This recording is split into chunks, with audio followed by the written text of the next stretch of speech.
Beliau mengatakan hukuman para penggambar adalah sebagai berikut.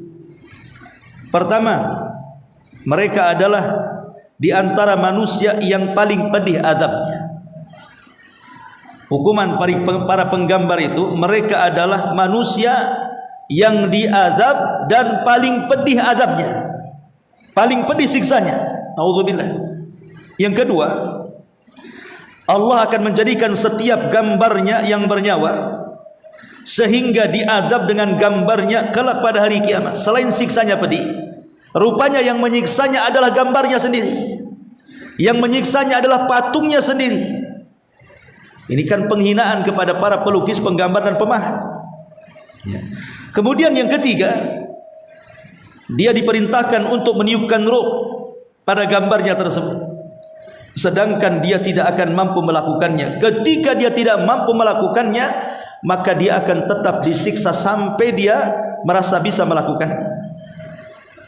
Kemudian yang keempat, kata Syekh Utsaimin, para penggambar akan dimasukkan ke dalam neraka. Dan yang kelima, mereka akan dilaknat sebagaimana disebutkan dalam hadis Abu Juhaifah dalam Sahih Bukhari. Mereka akan dilaknat oleh Allah Subhanahu wa taala, dijauhkan daripada rahmat, dan malaikat tidak akan masuk ke rumah orang yang ada gambarnya.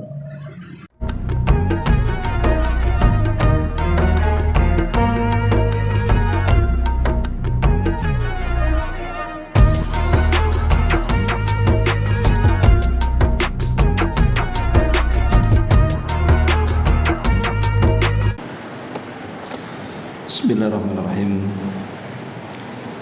Assalamualaikum warahmatullahi wabarakatuh. Alhamdulillah wassalatu wassalamu ala Rasulillah wa ala alihi wa sahbihi wa mawalah wa la hawla wa la quwata illa billahi wa ba'd. Baik, kita akan lanjutkan kajian kita, masih membahas kitab Tauhid, dan kita sudah masuki pada bab ma jaa fil musawwirin, bab yang ke-61 tentang para penggambar makhluk yang bernyawa. Bab yang menjelaskan tentang ancaman para perupa makhluk yang bernyawa. Di sini pengarang membawakan beberapa dalil dari sunnah Nabi SAW tentang bab ini. Baik, kita akan baca satu persatu dalilnya. Yang pertama, diriwayatkan oleh Imam Al-Bukhari dan Muslim dari sahabat Abu Hurairah radhiyallahu anhu. Nabi sallallahu alaihi wasallam bersabda, qala Allah, wa man adlamu mimman dhahaba yakhluqu ka khalqi falyakhluqu dzarratan aw liyakhluqu habbatan aw liyakhluqu syairatan. Allah Subhanahu wa taala berfirman dalam hadis qudsi, dan siapa lagi yang lebih zalim yang ada di bumi ini daripada orang-orang yang bermaksud menciptakan ciptaan seperti ciptaanku. Oleh karena itulah maka cobalah mereka menciptakan seekor semut kecil, atau sebutir biji-bijian, atau sebutir biji gandum. Dari hadis ini Nabi SAW mengatakan, waman adlam, siapa yang lebih zalim dibandingkan para penggambar makhluk yang bernyawa itu. Kalimat waman azlam, siapa lagi yang lebih zalim, artinya orang yang menggambar makhluk yang bernyawa itu sezalim-zalimnya orang. Dan ini menunjukkan bahwa para penggambar itu masuk kategori dosa besar.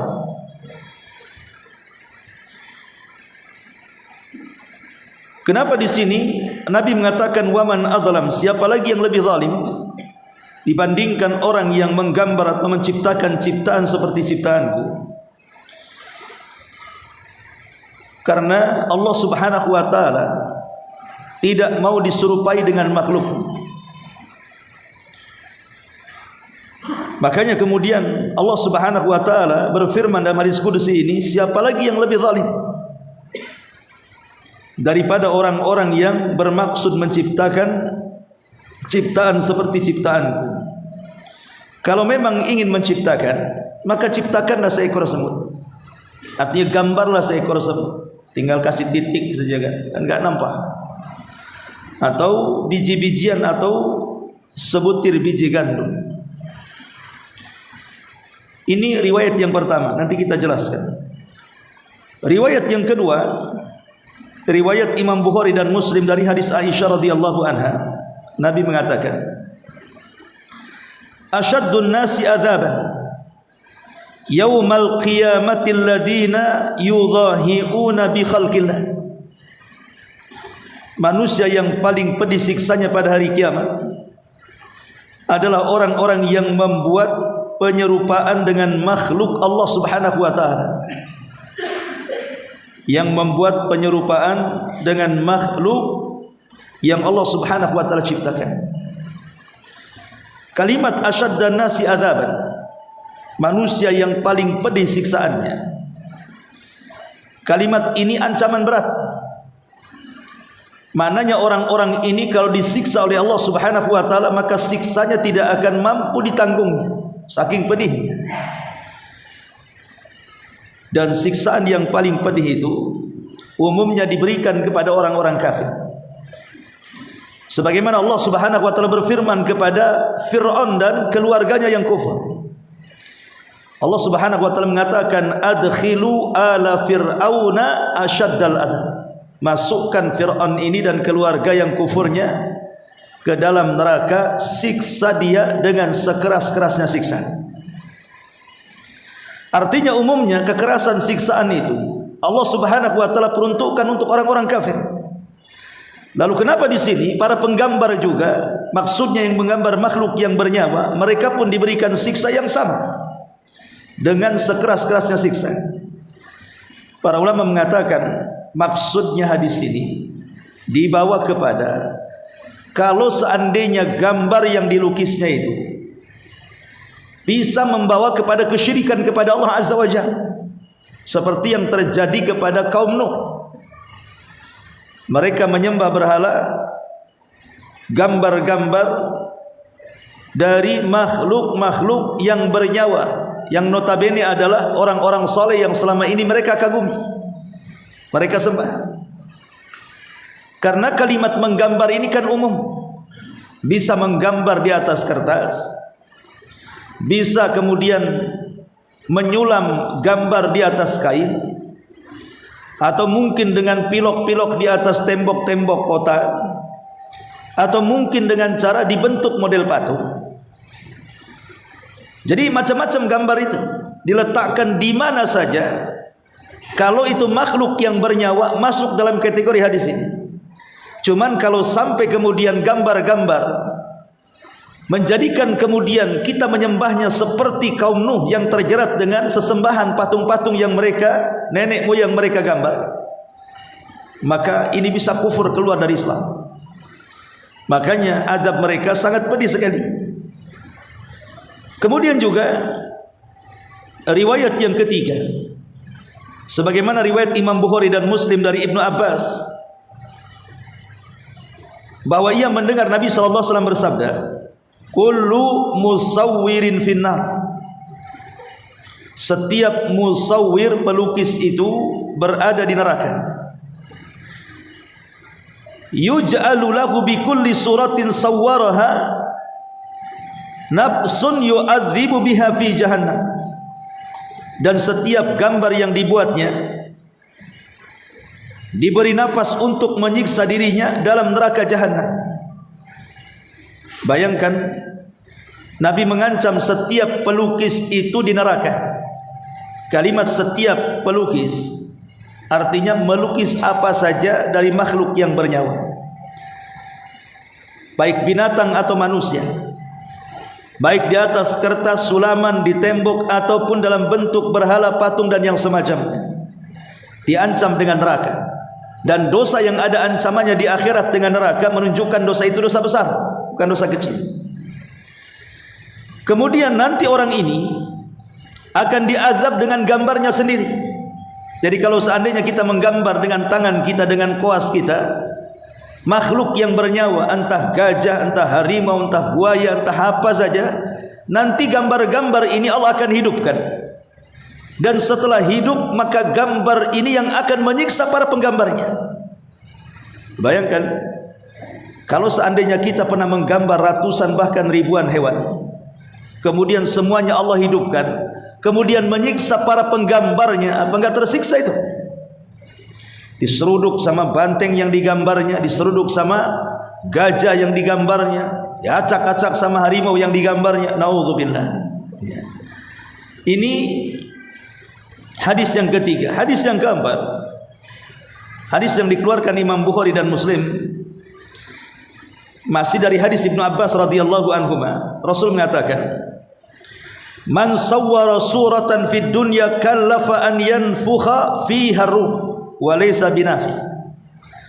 Barang siapa yang membuat rupaka di dunia atau gambar-gambar yang bernyawa di dunia, maka kelak pada hari kiamat ia akan dibebani untuk meniupkan ruh kepadanya, namun ia tidak bisa meniupkannya. Allah paksa tiupkan, hidupkan makhluk yang kau gambar itu. Kalau dia tidak sanggup menghidupkan, maka dia akan disiksa terus menerus sampai dia mampu untuk menghidupkannya. Selama dia tidak sanggup menghidupkannya, selama itu dia akan disiksa dengan azab Allah Subhanahu wa taala. Kan ngeri, ikhwan. Ya. Kemudian juga riwayat Imam Muslim dari Abi Hayyaj, ia berkata, sesungguhnya Ali bin Abi Thalib radhiyallahu anhu telah berkata kepadaku, ala ab'atsuka ala ma ba'athani alaihi Rasulullah sallallahu alaihi wasallam, alla tada suratan illa tamastaha wala qabran musrifan illa sawaitahu. Maukah kamu aku utus untuk satu tugas, sebagaimana Nabi sallallahu alaihi wasallam mengutusku untuk tugas tersebut. Apa itu? Janganlah kamu biarkan ada sebuah patung, gambar, kecuali kau musnahkan. Para ulama mengatakan maksudnya memusnahkannya adalah dengan memenggal kepalanya. Kalau itu dalam bentuk patung, penggal kepalanya. Kalau itu dalam bentuk gambar, hapus kepalanya. Karena Rasul mengatakan as-suratu fi ra'si, gambar itu letaknya di kepala. Kalau sudah tidak ada kepala, maka tidak lagi dikatakan berhala, tidak lagi dikatakan gambar, maka rusak kepalanya. Kemudian, dan janganlah kamu biarkan ada sebuah kuburan yang menonjol kecuali kamu ratakan. Entah kuburan itu ada kubahnya, maka enggak usah pakai kubah lagi. Atau kuburan itu terlalu tinggi, maka rendahkan, minimalnya sisakan satu jengkal di atas tanah, supaya tidak menjadi wasilah sesembahan selain daripada Allah Subhanahu wa taala. Ma'asyiral muslimin wal muslimat rahimani wa rahimakumullah. Inilah diantara dalil-dalil yang disebutkan pengarang tentang larangan tidak boleh seseorang menggambar makhluk yang bernyawa. Baik, ya, kita akan jelaskan dan kita akan gabungkan seluruh keterangan hadis-hadis yang sudah kita baca. Ma'asyiral muslimin wal muslimat rahimani wa rahimakumullah. Dari 4 hadis ini yang kita pahami, dari 4 hadis ini yang kita pahami, apa sebab kenapa menggambar makhluk yang bernyawa atau membuat patung dalam bentuk berhala itu diharamkan, bahkan dilarang dalam Islam, tentu ada sebabnya. Apa sebabnya?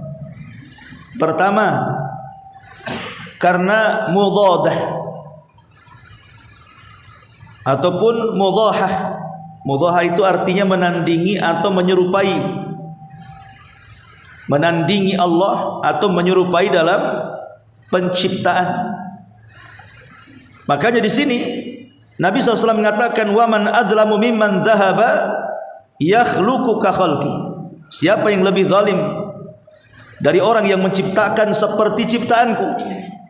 Jadi makhluk yang bernyawa yang kita gambar, atau yang kita pahat sehingga menjadi patung, atau yang kita bentuk sehingga menjadi patung, hakikatnya kita telah menandingi Allah Subhanahu wa taala dalam penciptaan.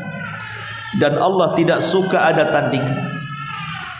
Allah tidak suka ada tandingan. Allah mengatakan, wala taj'alu lillahi fala taj'alu lillahi andadan. Janganlah kalian jadikan tandingan-tandingan Allah dengan selain Allah. Ini yang pertama. Karena menandingi atau menyerupai dalam gambar ini ada dua isyarat dalam ilmu tauhid. Pertama, dalam rububiyah, menyaingi Allah dalam kekuasaan Allah, maksudnya Allah sang pencipta, kemudian kita juga ikut mencipta seperti yang Allah ciptakan. Berarti di sini ada penyimpangan dalam bab rububiyah. Menandingi Allah dalam ciptaan itu artinya menandingi Allah dalam rububiyah Allah Subhanahu wa taala.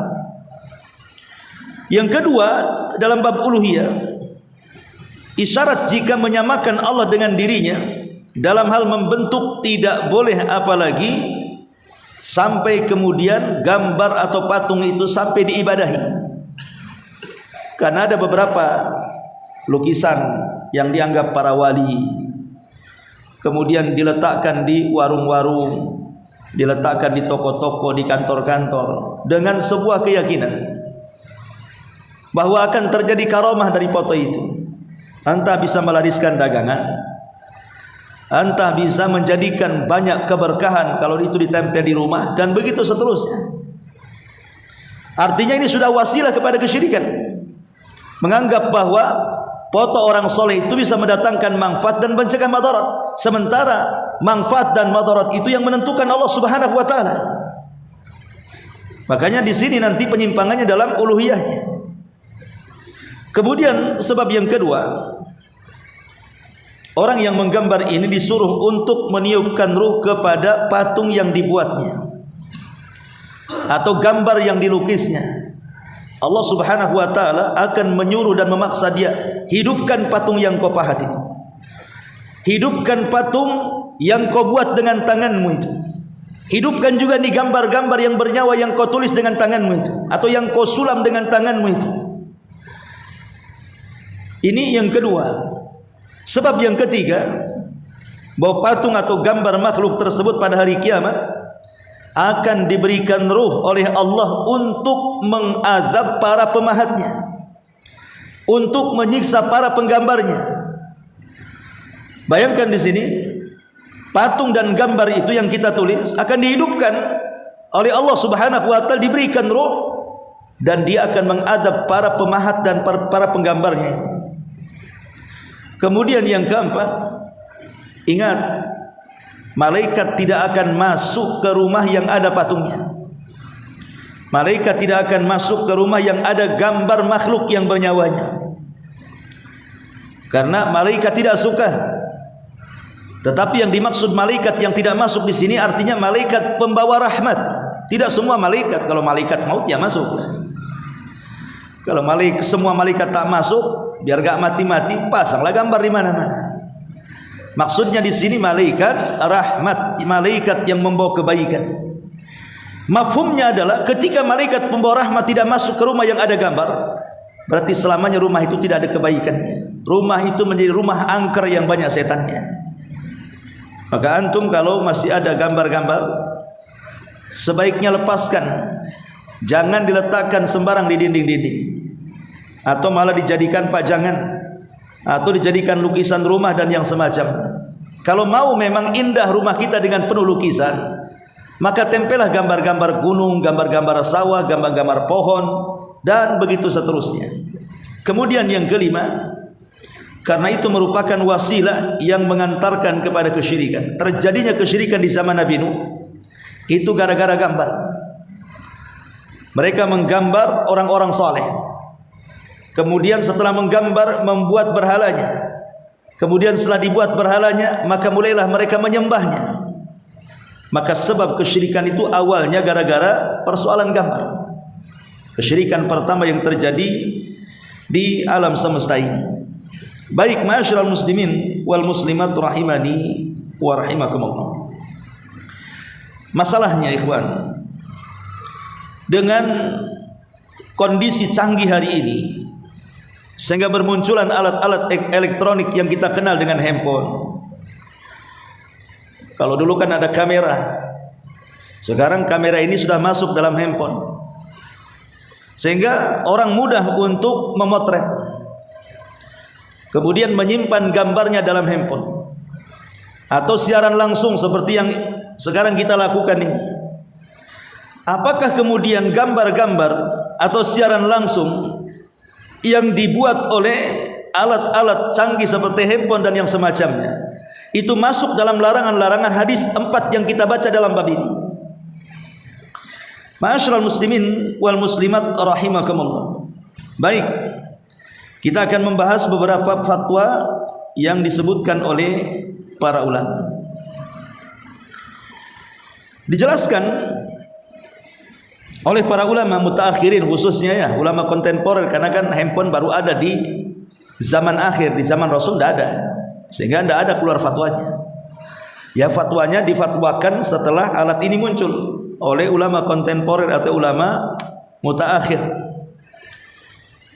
Mereka mengatakan, fa inna taswira bil kamera au bil video wal jawal qad tanaza'al ulama'u fi hukmihi.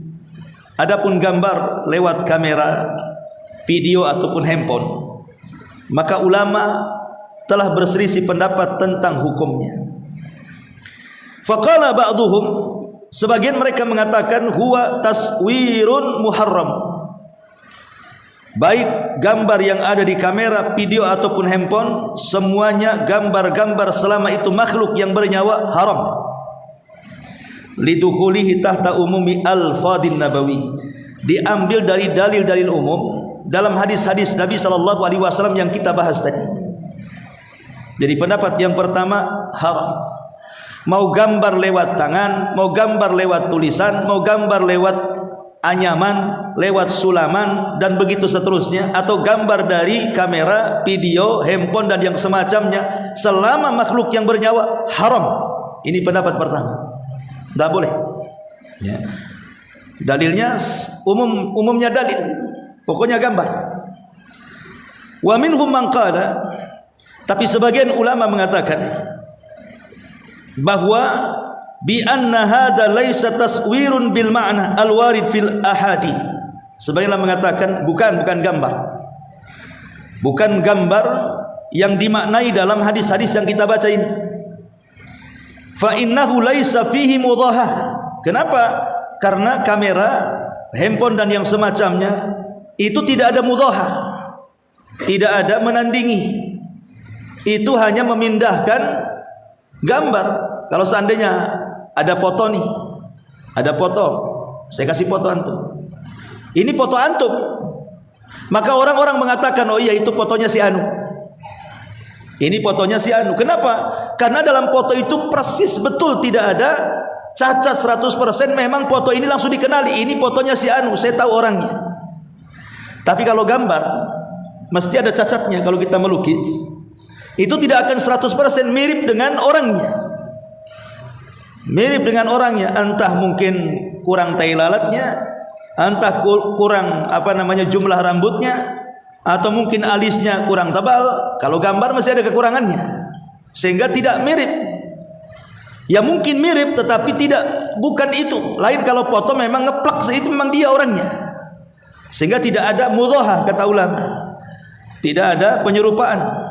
dengan makhluk Allah Subhanahu wa taala, tetapi ma anna hadzal qaul huwal aqrab. Walaupun pendapat ini lebih banyak dipilih para ulama, fa innal amra idza ikhtalafa fihi al ulama kana mahallu syubhah. Kalau memang persoalan ini sudah diperselisihkan para ulama, berarti masuk dalam kategori syubhat. Kalau sudah dalam kategori syubhat, maka wara meninggalkan syubhat itu lebih baik. Artinya ulama menyarankan, walaupun anggaplah pendapat yang kuat itu bahwa kamera, handphone dan yang semacamnya itu bukan gambar. Itu sama dengan kita berdiri di cermin. Apakah kemudian orang yang bercermin atau kita yang bercermin kemudian kita masuk ke dalam cermin itu gambar? Tidak. Tidak gambar. Maka kata ulama sebaiknya ditinggalkan. Kecuali kata Syekh bin Baz rahimahullahu taala, kecuali ada hajat di dalamnya. Seperti digunakan untuk dakwah, seperti digunakan untuk kemaslahatan. Tapi kalau tidak untuk dakwah, tidak ada maslahatnya sama sekali, hanya untuk selfie-selfian saja, sebaiknya ditinggalkan. Karena madaratnya besar, apalagi bayi-bayi yang baru lahir kemudian dipoto, diupload di Facebook, di Instagram, di WeChat atau apa namanya, itu bisa terkena penyakit ain, bahkan bisa mengundang sihir. Atau orang yang bergaya-gayaan bisa menipu orang. Orang miskin selfie di depan rumah orang kaya, orang sangka dia orang kaya, menipu orang. Atau sekarang kan ada filter, orangnya hitam tapi di Facebook putih, udah ketemu lari. Jadi banyak penipuan-penipuan kan. Nah, sebaiknya kemudian, apalagi kalau sudah hijrah kayak antum ini, sebaiknya tidak usahlah pajang-pajang gambar-gambar ini. Ini aneh. Kadang-kadang mau makan foto dulu, jalan sebentar selfie dulu, berenang sama keluarga semua selfie, semua ditaruh, statusnya gambar muka-muka antum aja sama istri sama anak. Kalaupun harus dipoto, cukuplah disimpan kata ulama dalam handphone. Itu yang membolehkan. Sebaiknya disimpan dalam handphone kita. Sewaktu-waktu kita ingin melihat, tinggal buka saja. Kemudian setelah hajatnya selesai, masukkan lagi. Tidak usah dipajang-pajang. Apalagi kalau seandainya kemudian sampai mengantarkan kepada yang diharamkan, membuka-buka aurat umpamanya kan. Membuka, apalagi sekarang ini banyak konten-konten kreator, baik YouTuber ataupun Facebooker gitu ya. Karena mengejar cuan, akhirnya mencari pendengar atau penonton terbanyak. Dari situ banyak yang menghalalkan cara. Kadang-kadang membuat konten-konten itu ada yang sampai istihza dengan agama, ada yang sampai kemudian menyelisihi norma-norma, membuka auratnya, lenggak-lenggo seperti punuk-punuk unta yang diharamkan Allah Subhanahu wa taala. Atau terkadang kontennya menghina dan mencaci maki, menyebarkan berita hoax dan yang semacamnya. Ini kan bahaya ya. Sudah diperselisihkan para ulama antara haram dan tidaknya, malah kemudian dibuat konten-konten yang menyelisih syar'i dan agama, menyelisih akhlak dan moral, dan begitu seterusnya. Maka kuadrat dosanya. Ma'asyiral muslimin wal muslimat rahimani wa rahimakumullah. Baik, di sini disebutkan dari bab ini ada beberapa faedah yang dirangkum oleh para ulama. Pertama, permulaan syirik di tengah-tengah anak Adam itu disebabkan gambar. Permulaan syirik di tengah-tengah Bani Adam itu disebabkan gambar seperti yang terjadi di zaman kaum. Yang kedua, umumnya kekufuran umat-umat terdulu, umumnya jatuhnya umat dulu kepada kekufuran atau kekufuran umat dulu itu karena mereka terpengaruh dengan gambar. Makanya salah satu istri Nabi SAW, Ummu Salamah, kalau tidak salah, ketika mereka hijrah ke Habasyah, maka mereka masuk ke sebuah kanisa, ke sebuah gereja. Kemudian apabila ada orang-orang soleh di antara mereka meninggal dunia, maka akan digambar orang-orang soleh itu kemudian diletakkan di kanisa-kanisanya untuk disembah selain daripada Allah Azza wa Jalla, dan ini kufur. Kemudian yang ketiga, bahwa gambar juga masuk dalam kategori berhala. Tidak mesti dalam bentuk patung saja, gambar juga bisa dalam bentuk berhala. Yang keempat, haram menjual gambar, apalagi mengambil hasil gambar. Kalau gambar itu adalah lukisan dari makhluk-makhluk yang bernyawa, nah boleh. Nah, boleh antum membeli lukisan atau menjual lukisan dari makhluk-makhluk yang bernyawa, walaupun cantik, walaupun indah, tetap haram, tidak boleh. Karena Allah kalau sudah mengharamkan sesuatu, Allah juga haramkan harganya. Kemudian yang kelima, bahwa gambar itu termasuk minal kabair, dosa besar, tidak boleh. Kemudian yang keenam, tidak ada bedanya gambar yang ada bayangan atau yang tidak ada bayangan, kalau itu makhluk yang bernyawa tetap haram. Kemudian yang nomor 8, nomor 7, persaksian para penggambar, para pelukis, makhluk-makhluk yang bernyawa tidak diterima. Persaksian mereka tidak diterima, baik dalam persidangan, di pengadilan, atau saksi-saksi dalam pernikahan, atau saksi-saksi dalam perdagangan, dan begitu seterusnya. Para pelukis dan penggambar tidak layak dijadikan saksi. La tuqbal syahadatul musawwir. Yang kedelapan, bahwa menggambar ini adalah sezalim-zalimnya kezaliman, berdasarkan nas hadis Nabi SAW, wa man adzlam, siapa lagi yang lebih zalim. Kemudian yang nomor 10, orang yang mengambil gambar, mungkin dia tidak menggambar, tidak melukis, tapi dia mengambil dengan cara membeli atau meminta atau diberi, kemudian dia pajang di rumahnya. Maka ingat, orang ini terancam dengan ancaman berat dari Allah Subhanahu wa ta'ala dan Rasulnya. Bagaimana orang yang menggambarnya, yang menerima gambar dan meletakkannya saja terancam, macam mana orang yang menggambarnya. Kemudian yang nomor 10, bahwa gambar itu bisa mempengaruhi hati manusia. Menggambar itu bisa mempengaruhi hati manusia. Contoh saja, ada beberapa orang yang di rumahnya itu kadang-kadang diletakkan gambar wali-wali fulan, wali-wali alan, entah tokoh mereka atau apa gitu kan. Kalau seandainya kita sentuh, atau kita turunkan, atau kita pindahkan, atau kita buang karena ini gambar yang diharamkan, maka orang-orang yang sangat percaya dengan gambar itu, mereka tidak akan rela dan redha, dan dalam hatinya takut terkena bala, takut terkena sial dan yang semacamnya. Padahal itu hanya gambar saja, tapi bisa mempengaruhi hati, karena ada keyakinan bahwa gambar wali orang soleh tertentu bagi orang-orang tertentu itu bisa mendatangkan manfaat dan mencegah madarat. Jadi gambar ini juga memiliki pengaruh kepada hati. Kemudian yang ke-11, Allah melaknat para musawwir, para tukang-tukang gambar. Artinya laknat dijauhkan daripada rahmat dan didekatkan dengan azab Allah Subhanahu wa ta'ala. Kemudian yang nomor 12, para penggambar itu seburuk-buruk makhluk di sisi Allah, sebagaimana hadis Ummu Salamah radhiyallahu anha.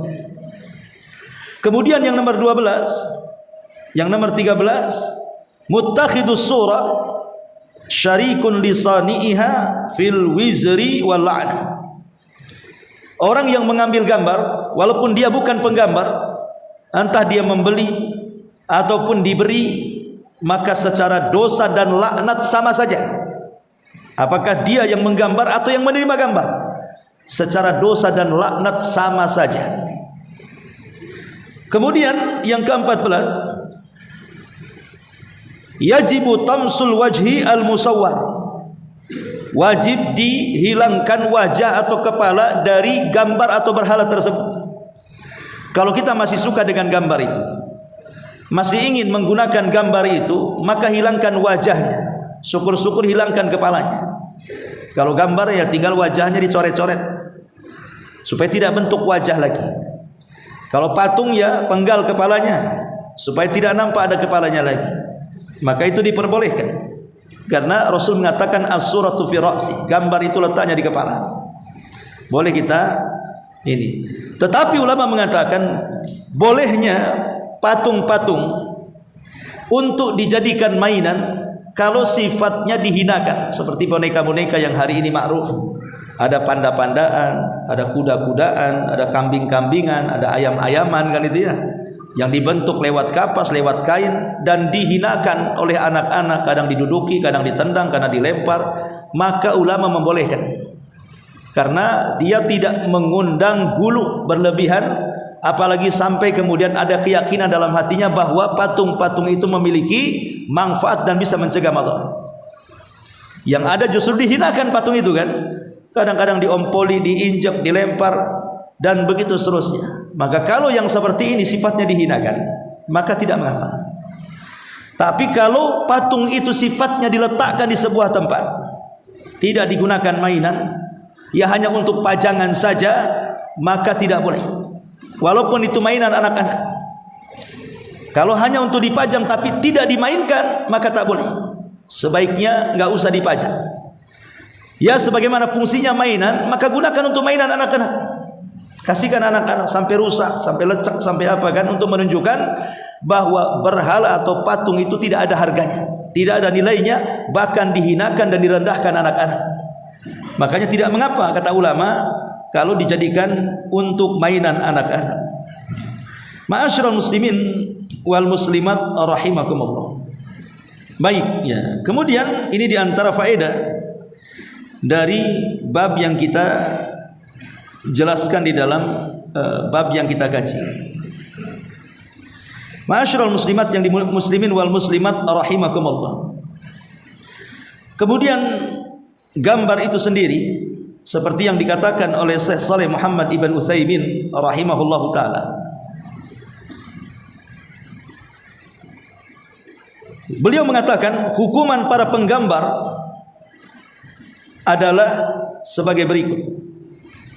Pertama, mereka adalah di antara manusia yang paling pedih azabnya.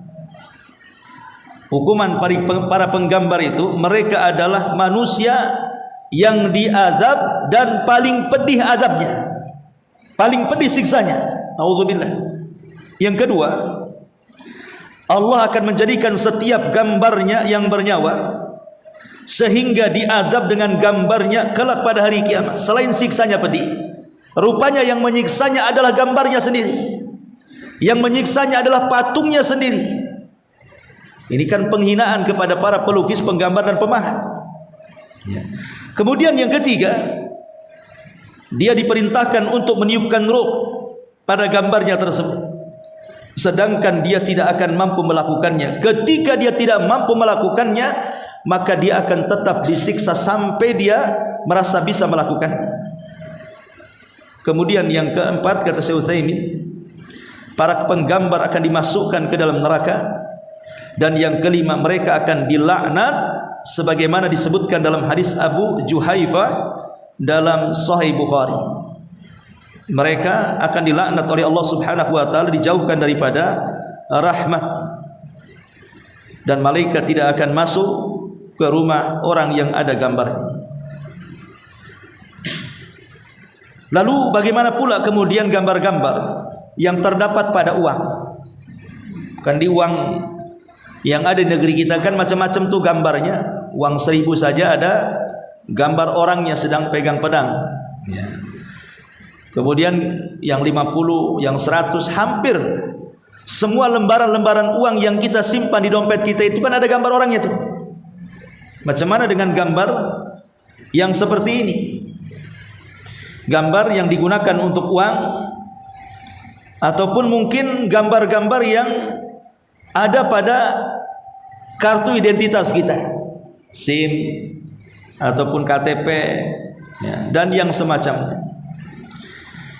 Maka Allah Subhanahu wa taala berfirman dalam surah Al-Hajj 78, "Ma ja'ala 'alaikum fid dini min harajin."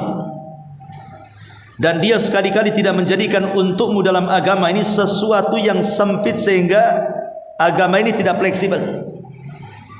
Artinya dalam kondisi darurat tertentu, maka boleh seseorang itu meletakkan gambar di uang pada kartu-kartu data pribadi dan yang semacamnya. Jadi ulama membolehkan karena sifatnya darurat. Mau diapakan lagi? Memang itu keputusan negara. Kalau antum hapus, nggak mau gambarnya, setiap dapat uang dihapus kepalanya, nggak akan laku antum beli-beli. Kok semua ada spidolnya, kepalanya kan itu ya. Mungkin orang sangka itu uang palsu kan, malah mencurigakan. Atau antum menghina uang negara, maka itu sudah masuk dalam kategori darurat.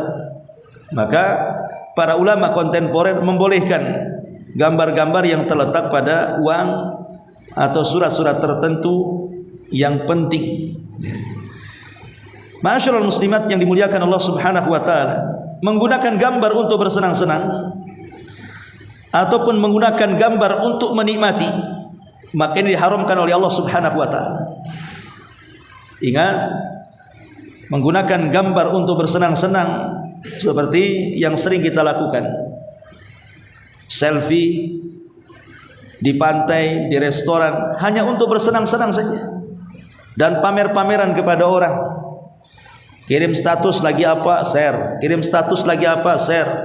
Akhirnya semua orang tahu. Lah dari sini ikhwan, kalaupun memang harus kita ini mengirim gambar ke grup, antum gambar makanannya saja lah. Antum makan pecel lele, enggak usah antumnya masuk, pecel lelenya aja antum gambar.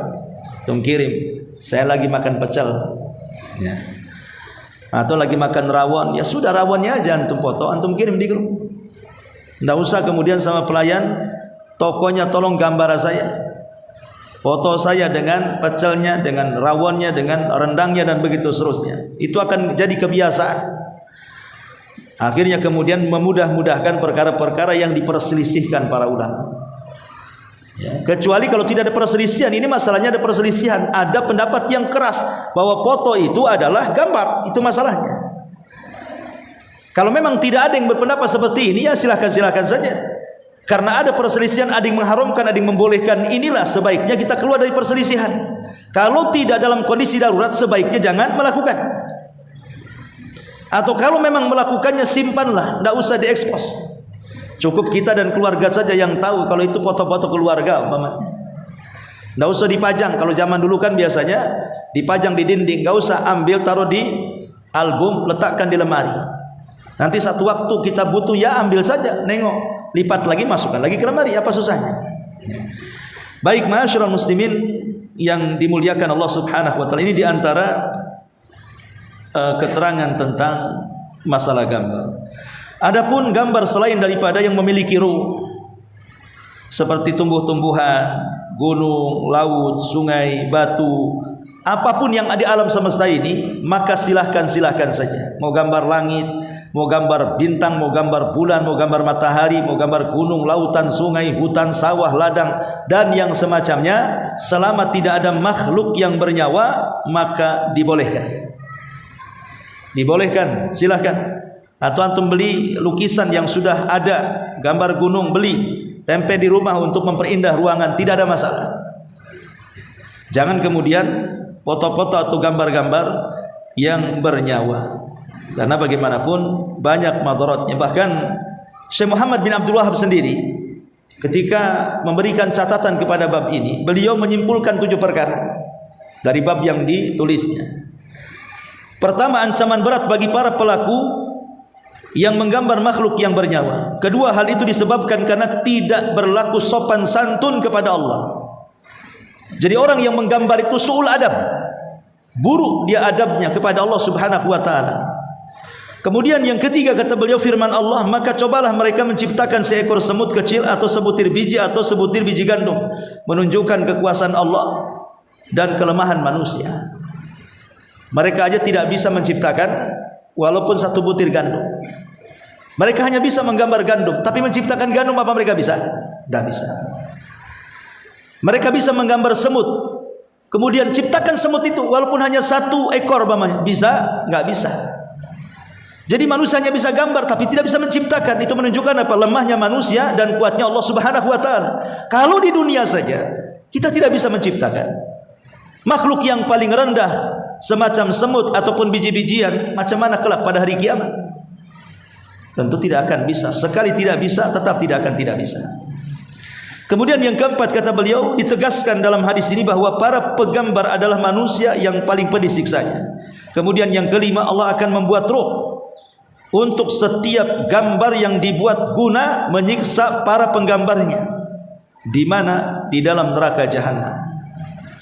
Kemudian yang keenam, para penggambar akan dibebani untuk meniupkan roh ke dalam gambar yang dibuatnya, dan ini sangat melelahkan karena mustahil dilakukan. Ketika mustahil dilakukan, maka dia akan diazab terus menerus karena kelalaian dan kelemahan dia tidak sanggup menghidupkan gambar yang diciptakannya. Tapi sekali gambar itu dihidupkan oleh Allah, justru gambar itu pula yang menyiksanya. Ya, dan yang terakhir, kata Syekh Muhammad bin Abdul Wahab, perintah untuk memusnahkan gambar apabila menjumpai gambar yang bernyawa dan membahayakan, apalagi sampai kepada wasilah menuju kepada kesyirikan. Wallahu a'lam bishawab. Subhanakallahumma bihamdika asyhadu an la ilaha illa anta astaghfiruka wa atubu ilaik. Allahu ta'ala alam. Assalamualaikum warahmatullahi wabarakatuh.